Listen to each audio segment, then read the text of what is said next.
নমস্কার বন্ধুরা, দেখুন এখানে একটা বড় জাম গাছ ছিল আমার জমির ধারে, কিন্তু কেটে ফেলেছে। কয়েকদিন জমিতে আসা হয়নি জন্য দেখুন পুকুরের জল কীরকমভাবে নষ্ট হয়ে যাচ্ছে, আর গাছের ডালপাতাগুলো সব জমির মধ্যে ফেলে রেখে দিয়ে চলে গেছে। দেখুন কীভাবে আবর্জনা করে দিয়েছে।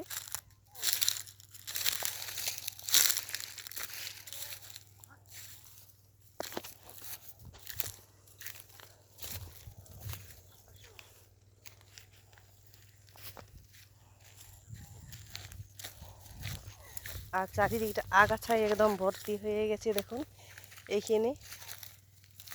এখানে একটা ডোবা আছে, কিন্তু অসংখ্য সবুজ ঘাসে ভর্তি। আর দেখো কিছু মাছ ছাড়লে মাছ হয় না, তার জন্য গাছগুলো কেটে ফেলে দিচ্ছে।